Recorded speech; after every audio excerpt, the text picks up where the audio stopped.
And one of the questions I got in the comment section was, how do actors cry? So I did a video talking about how I cry on camera, and I wanted to share that and elaborate, because even though I did a TikTok and an Instagram reel, it was only a minute. And there was a lot of questions that I got. So I figured this is the time that I can share a little bit about more of that process. But for me, when it comes to crying, do you find it hard to cry on a scene? I don't, but that's because I wear my heart on my sleeve and my emotions are really close to me. So anytime I would do, a scene where you have to get emotional, I would just quickly think beforehand of something to make sure I'm in that space. Yeah. And then once you go in, you can pull from it because you're already there. Yes. I think, when's Judy Evans' birthday? I just said happy birthday to her not too long ago. Did you? Yeah, I wonder if she's a Leo. I don't think so. I want to say she's August. Can you Google her? Let's see. Because Judy Evans is one of those people and actresses that she can literally at any given moment, she can be having fun, and within 3 seconds. She's July 12th, so a Cancer.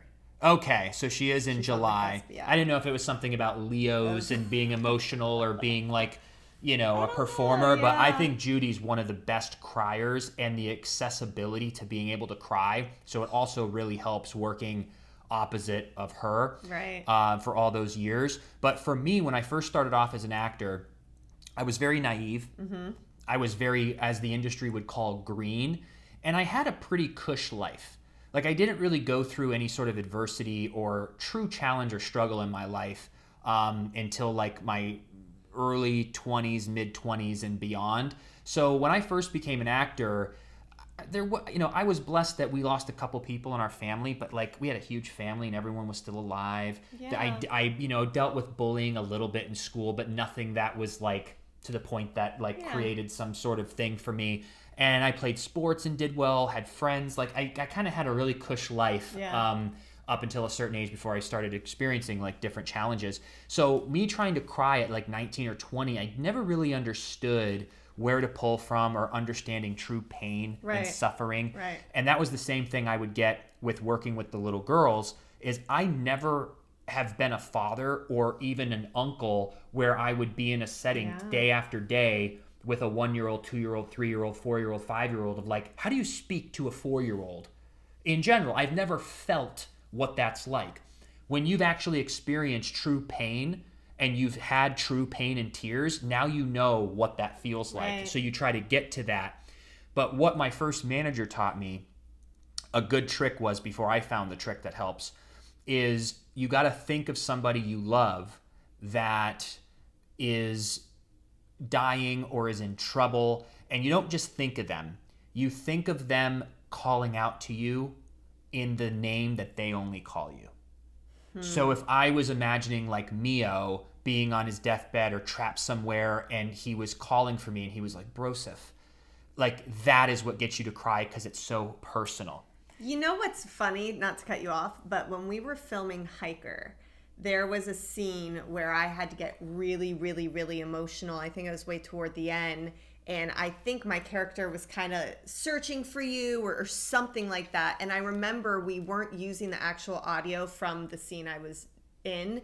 And I ended up screaming, Papa, Papa, because like that's what I used to call you back then. And that case in point totally worked because it just like crushed me and I was just devastated and crying. When you use that word, or it's like what my mom would call me. She calls me Maddie.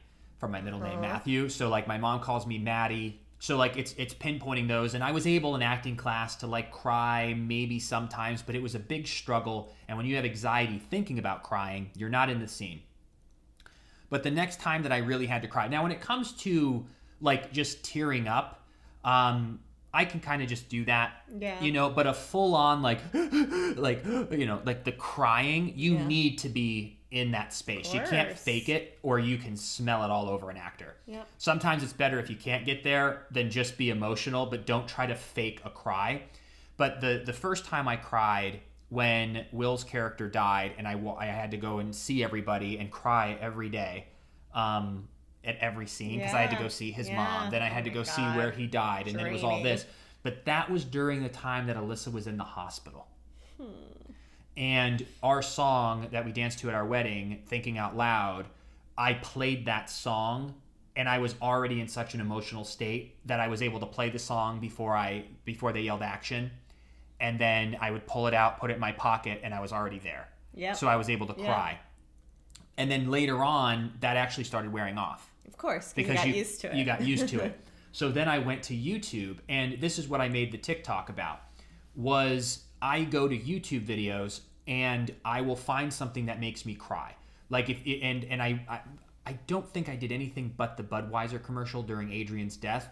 There's a Budweiser commercial where the Labrador puppy and the horse are best friends, and it makes you want to cry. And someone even asked in the comments, they're like, so when she was dead, you were thinking about that? And it's like, I'm not actually thinking about that in the moment, but if I'm in this mood right now, I have to watch something to get me into the mode, because if someone really died in your family, you're not 3 minutes before going to be joking around outside, like messing around and like drinking coffee and being like, all right, guys, settle down. We're getting ready to film. I'm like, oh yeah. And then you open the door and then you're acting. In real life, you're already going to be sad. Right. So I have to bring this energy to a level where I'm about to cry to set the mood. Yep. So I would watch that video. I would almost start crying or get my eyes watery. And that would be the precursor of me walking in. And so I would use that vision of when they finally help each other to get the tears to go. But once you have that anxiety gone, because you're like, I'm crying, right, you're able to dive in and truly just let out any sort of like pent up sadness or anything that was inside you and let it flow. And you're in the scene and you're relating in the scene. But I use that to bring myself to a sense of tears. And it doesn't have to be sad. I don't know if I've ever done it, but if I had to do it again, like when soldiers come home and surprise their kids, that makes me cry. When people who are like getting a standing ovation on X Factor and there's that triumph, you want to cry. When it's the puppies or it's it's any sort of thing that gets you to cry. But I just wanted to expand upon that because I didn't have that much time in the thing. But I don't know how other actors do it. I think they might just be like you as well, where they can just cry. Some people cheat it maybe, and they use like... They could. Well, I remember when I used to go to auditions, if I knew that the scene was going to call for emotional crying, I would kind of just get myself in the mindset before I'd go in. I definitely would listen to a song because it kind of brings you like down where you got to be. And then I would go in and just not pay attention to anyone in the room, which is really hard because you might run into people or there are other actors who are there just like making their jokes. It doesn't matter. It's a crazy environment.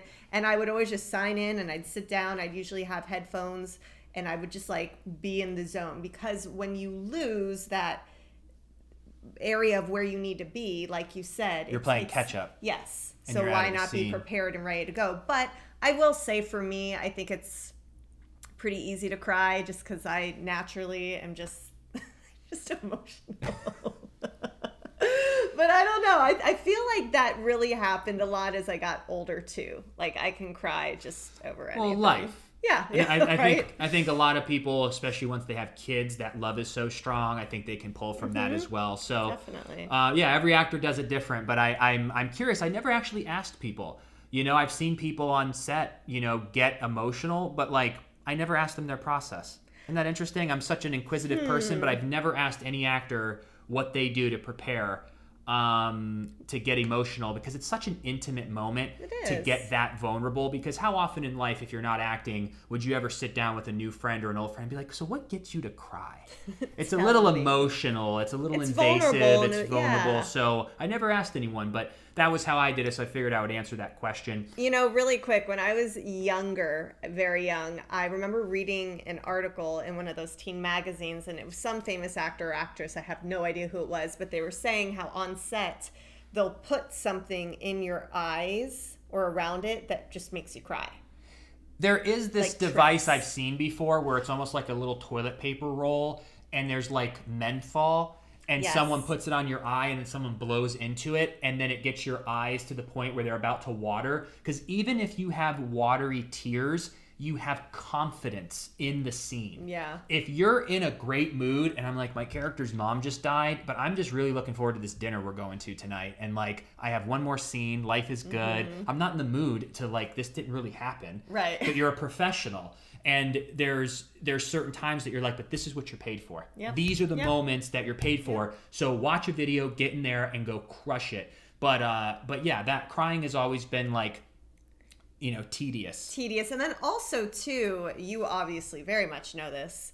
When you have scenes, or at work you have scenes and you're crying and it's a, you know, lengthy thing, think about when you have an emotional day, how you feel after you've cried. It's exhausting. Yes. Like, you used to come home during those Adrian scenes and he was just so tired. Like, Yeah. it takes so much out of you, because not only if you're crying in real life, it's just draining, but when you're performing and crying and having that like energy and anxiety of keeping it just perfect, and there's just so much that goes into it. So whenever I see an actor that crushes it, like yourself, I go, kudos. Like, I know how much goes into that, and it's not easy. I'll tell you what's really difficult is primetime in movies, because they don't do just one take. Like, if they had to have me cry by Adrian's bed for 8 hours straight, God bless you.